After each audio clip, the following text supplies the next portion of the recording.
For this video, let's talk about gel. One of the trickiest parts of gel is actually just manipulating the product.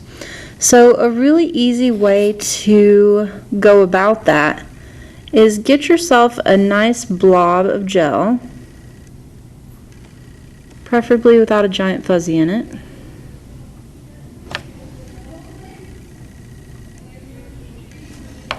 And stick it on the center of a tip. Go ahead and put the lid on your jar because you're only going to need this one blob of gel to play with.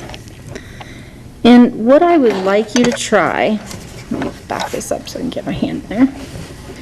What I would like you to try is just floating in the surface of the gel. See how the brush just barely touches it? And kind of work some of it down the tip by floating in it.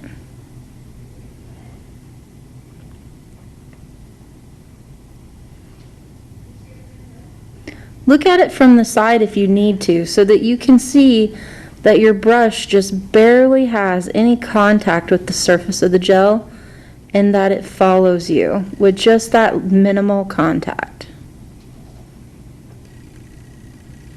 The next thing I want you to do is wipe your brush off.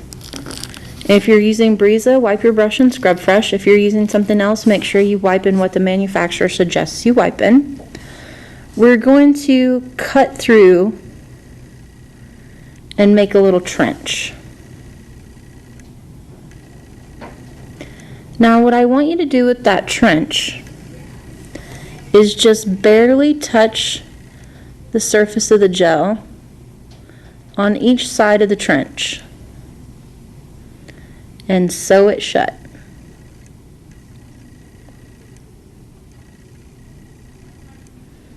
I'm just barely making little tiny strings that string across that little trench. And see how it's just starting to fill itself in? Then you can take your brush and level that out. Just hovering in the surface.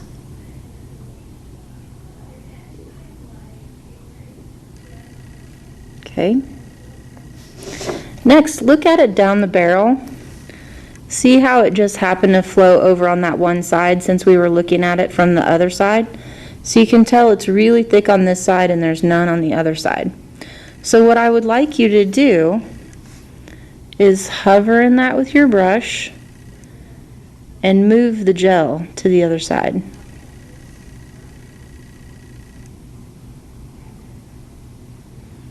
See how it moves?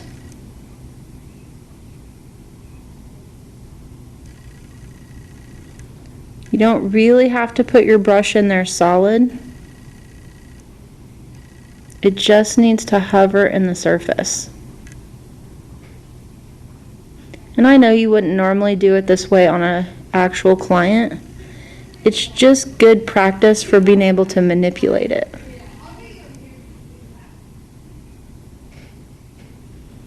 And see how you're smoothing out the thickness? And you just move gel from one side of the nail to the other. And it's smooth. Now, after you do that, you're probably going to have a hump somewhere.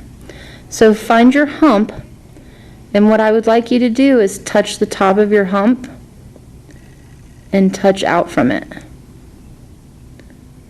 And see how those little tiny strings just slowly moved to the hump and evened it out. So just barely touching in your gel is really going to make it work for you, so you're not really working hard to get things done. Now, look at this really close. There's a few bubbles because we've been playing in it. But I want you to look what happens if we play in it a lot. Let's say you're used to liquid and powder. So you want to try and pat this into place. You don't really want to glide, it's too hard. You'd rather pat it because that's what you're used to. Look at how many more bubbles we have now. So there really is a huge benefit to gliding it versus patting it. Now, what makes this a really easy way to practice is you can take and scoop all that gel up, reposition it on the center of the tip, and keep going through all those motions and playing with it and playing with it and playing with it until you feel like you can just set your gel down and smoothly float it into place around the entire nail. You feel like you've got a nice gentle touch and like you can completely command where that gel goes.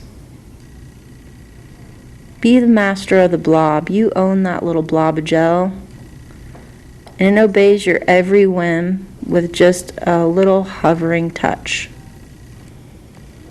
Keep practicing and playing, and I'm sure you'll master gel in no time.